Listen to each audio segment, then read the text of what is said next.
Jesus comesse, mas Jesus ficou tipo, não, a minha comida é fazer a vontade do meu Pai. E eu acho isso incrível, porque o que sustenta Jesus, o que sustentou Jesus foi fazer a vontade do Pai. E muitas vezes nós fugimos da vontade do Pai e nós olhamos para nós e nós nos encontramos mortos espiritualmente. Nós nos perguntamos por que nós estamos fugindo da vontade dele. E isso são as coisas pequenas, não apenas nas coisas grandes, mas diariamente. Eu vou ver um vídeo, eu não vou ler a Bíblia, eu vou fazer alguma outra coisa, eu vou assistir uma série, depois eu leio a Bíblia, depois eu oro. São coisinhas pequenas, mas que nós abrimos mão de estar com o nosso Jesus por coisinhas tão insignificantes e passageiras. E Ele nos chama para esse nível mais profundo, Ele nos chama para se revelar a nós, porque Ele quer se fazer conhecido, Ele quer se fazer conhecido. Só que os tesouros, os segredos do Senhor, a intimidade do Senhor é apenas para aqueles que o temem. Provérbios 25:14. Mas o que é temer o Senhor? O que é temer o Senhor para que eu possa ter acesso ao coração de Deus?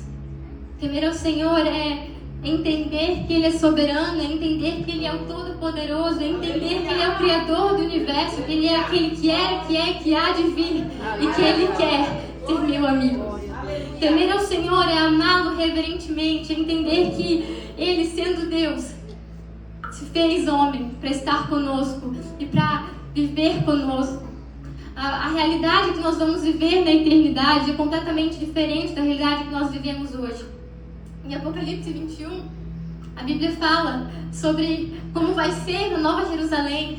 No verso 3, fala da Nova Jerusalém descendo dos céus como uma noiva lindamente adornada. E fala que na Nova Jerusalém não vai haver tempo, porque o próprio Deus habitará conosco. Deus Emanuel, Deus que habita conosco. Essa é a vontade de Deus, é estar conosco, é ser nosso amigo. E um Deus assim, um Deus pessoal, um Deus que quer ter relacionamento com cada um de nós. Que Deus é esse? Quem pode compreender esse Deus? Quem pode conhecê-lo? Mas Ele quer se fazer conhecido. Ele quer se revelar. Ele quer falar conosco. Em Êxodo 19, 20, quando Deus quer dar ao povo de Israel a lei, os mandamentos, Deus fala a Moisés que ordenasse o povo para que se preparassem para subir o monte do Senhor, para ter com o Senhor, para falar a voz do Senhor. Mas o povo rejeitou o convite de Deus.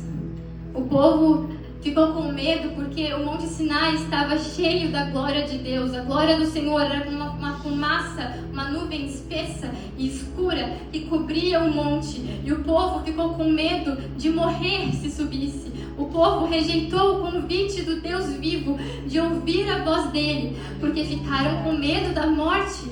E esse medo nos aprisiona, esse medo nos impede de ouvir a voz do Deus vivo, de encontrar o Deus vivo, de contemplar a glória dele.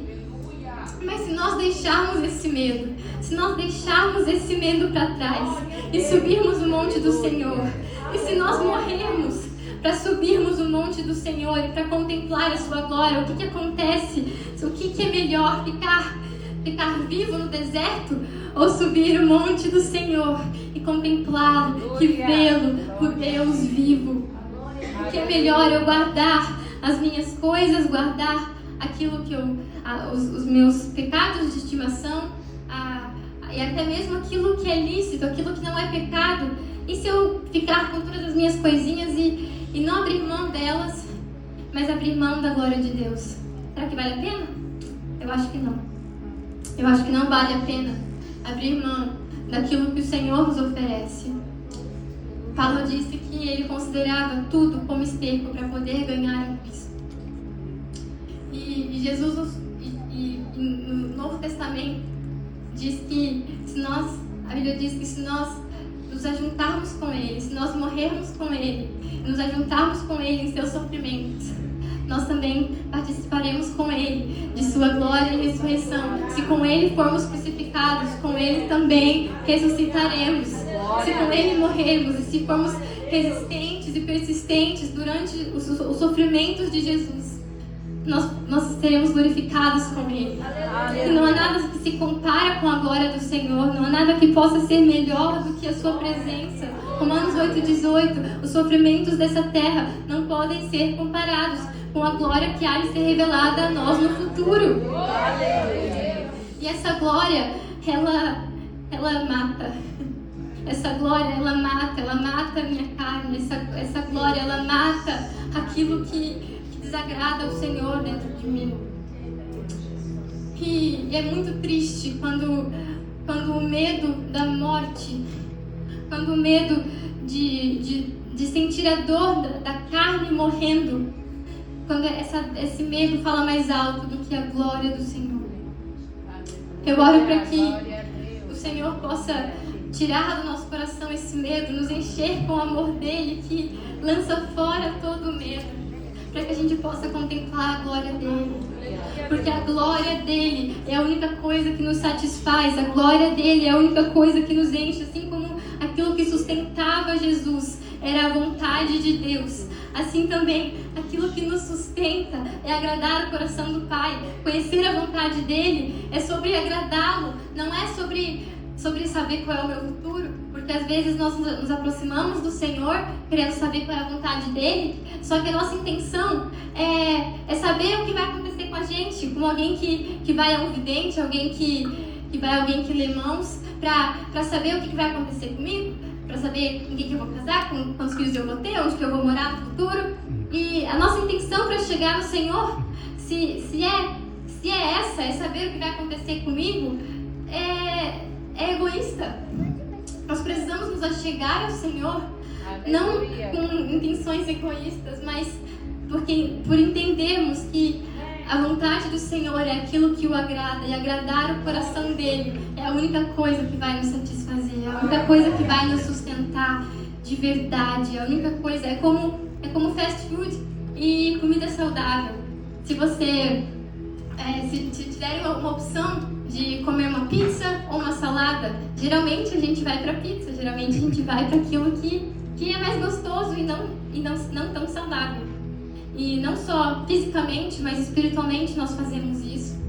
Só que a vontade do Senhor, aquilo que é saudável, ela é aquilo que nosso corpo precisa, é aquilo que nos sustenta. Aquilo que nos sustenta é a vontade do Senhor, e não agradar a nossa carne. E o convite do Senhor para nós essa noite é morrermos para nós mesmos. É deixarmos na cruz, deixarmos aos pés da cruz tudo aquilo que nos afasta dele. Em Filipenses 3,18, a Bíblia fala daqueles que são contra a cruz de Cristo, aqueles que odeiam Cristo, e não são os ateus. São aqueles que buscam os próprios desejos. São aqueles que, ao invés de olharem para os céus, olham para as coisas terrenas. São aqueles que têm prazer nas coisas das quais deveriam ter vergonha. E o temor do Senhor é nada mais do que ter prazer naquilo que Ele tem prazer e odiar aquilo que Ele odeia. Provérbios 8:13. Odiar aquilo que o Senhor odeia e ter prazer naquilo que o Senhor tem prazer. É buscar a justiça, o amor misericordioso, é andar com Deus com humildade todos os dias. É buscar o Senhor com todo o nosso coração.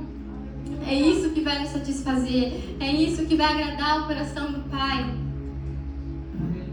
Sabe, uma vez lá no Brasil, com 12, 13 anos, eu me batizei com 11 anos e eu tive um período de crise, uma crise filosófica, espiritual, uma crise onde eu lia a Bíblia todo dia, eu orava todo dia, eu ia para todos os cultos da igreja, porque a minha casa era praticamente do lado da igreja, e eu ia em todos os cultos, mas eu não sabia por que eu estava fazendo aquilo, porque eu precisava daquilo, mas eu encontrava em mim um desespero, algo que ia além do que cumprir todas aquelas rotinas religiosas, e eu acreditava que se eu fizesse tudo aquilo roboticamente, o vazio do meu coração ia ser preenchido, mas nunca foi.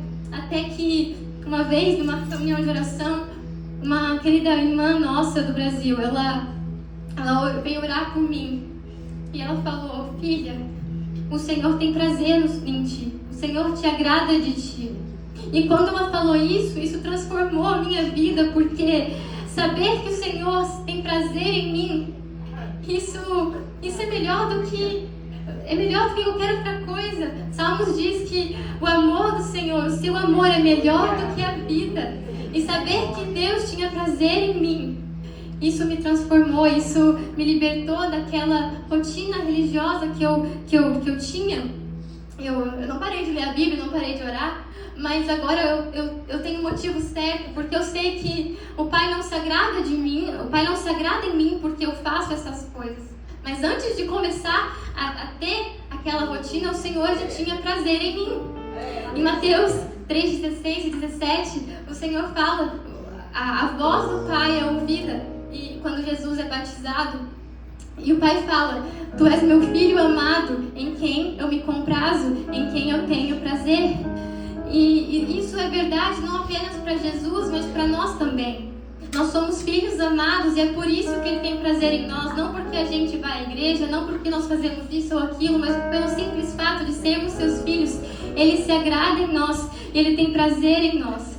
E da mesma forma como Ele se agrada em nós, nós também somos chamados para nos agradarmos nele, assim como o Pai se deleita em nós, porque somos os seus filhos. Assim como os seus filhos, nós precisamos, o único lugar onde nós vamos ser completamente satisfeitos é na presença do Pai, na vontade dele, é ao entendermos que não somos amados pelo que fazemos ou pelos nossos títulos ou pelas nossas obras, mas nós somos amados porque somos seus filhos. E esse é o desejo do Senhor. Em João 17:21, se vocês puderem abrir, João 17:21. Livro de João, capítulo 17, verso 21. A Bíblia diz, Jesus orando pelos discípulos disse: Pai, assim como nós somos um, que eles também sejam um contigo. Eu amo esse versículo porque 17:21 são os meus números favoritos. Mas aqui Jesus fala da unidade da igreja, fala da unidade dos filhos de Deus com o Pai. Fala sobre como Jesus, como é da vontade do Pai, que nós sejamos um com Ele. E se olharmos para o Éden, se olharmos para Nova Jerusalém, nós vamos ver que em todo o tempo esse é o plano, esse sempre foi o plano de Deus, esse sempre foi o propósito original, o propósito eterno do Senhor, é ser um com o seu povo, é que sejamos seus filhos, é que sejamos sua noiva, é que sejamos sua casa, filhos para o Pai, a noiva para o filho e a casa para o Espírito. Esse é o chamado da igreja, esse é o nosso chamado, isso é quem nós somos. E o plano de Deus é que sejamos um, o plano de Deus é ser um com Ele. E esse plano eterno é aquilo que Jesus veio, é por isso que Jesus veio.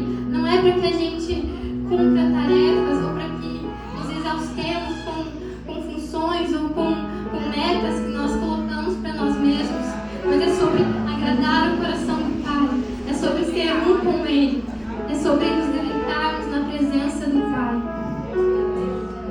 E esse é o convite do Senhor para nós. Essa é a proposta do Evangelho. Eu abri mão de tudo aquilo que tudo aquilo que me faz, que ofende o coração do Senhor. Abrir mão de tudo isso é aquilo que é para isso que Ele nos chama. E não é fácil, a cruz é pesada. Mas se nós não carregarmos essa cruz, se nós ganharmos o mundo e perdermos a nossa alma, não vale a pena. Não vale a pena ganhar o mundo e perder a alma. Não vale a pena trocar a cruz pelos prazeres do mundo, pelos prazeres lícitos. Não vale a pena trocar Jesus por nada disso. E o plano do Senhor sempre foi esse: ser um conosco, viver conosco, habitar conosco. Em Apocalipse 21, falando de Nova Jerusalém, a Bíblia diz que lá não haverá sol, não haverá lua, porque a glória de Deus vai resplandecer e não haverá necessidade de sol ou lua, porque porque a luz do Senhor vai iluminar. O Cordeiro é a própria luz dessa cidade. E viver num lugar assim, onde o próprio Deus habita conosco, onde todos caminhamos com Deus, onde todos caminhamos com Deus, onde Deus está entre nós. Essa é a realidade que o Senhor, essa é a realidade para a qual o Senhor nos fez. Foi para isso que Ele nos fez.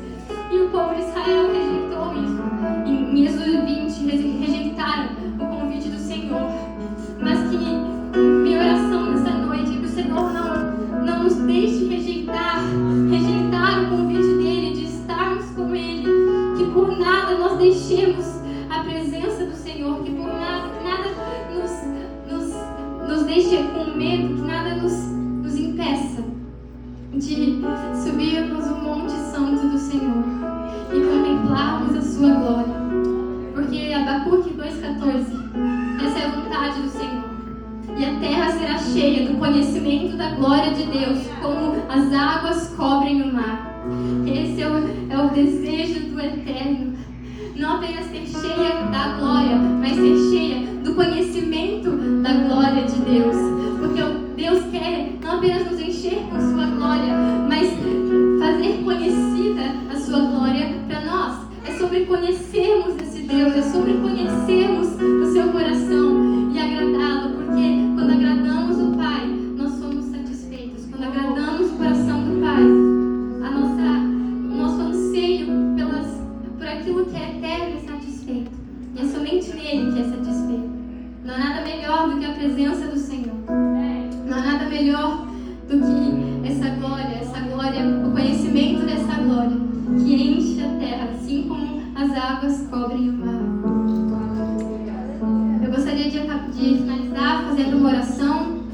Então, se você puder fechar os seus olhos, inclinar sua cabeça e fazer essa oração comigo. Papai, nós amamos a Tua presença, Senhor, e nós não queremos, Papai, nos desviar dela de forma alguma, meu Pai. Mas nosso clamor, Senhor, é que a terra seja cheia do conhecimento da Tua glória, meu Pai. O nosso desejo, meu Deus, é que o Senhor nos enche, Papai, com o Teu coração, compartilhe o Teu coração conosco, meu Deus. E não nos deixa, Papai, fugirmos ou resistirmos à Tua vontade, mesmo quando ela for difícil. Senhor Jesus, ajuda-nos a escolhermos a Tua presença todos os dias, Papai, todos os dias. E não nos deixe esquecermos das Tuas promessas, não nos deixe esquecermos da Tua palavra, que é o que santifica-nos. Não nos deixe esquecer, Papai, mas de glória em glória transforma-nos, Senhor. De glória em glória transforma-nos, para que cada vez mais possamos refletir o Teu caráter, Papai.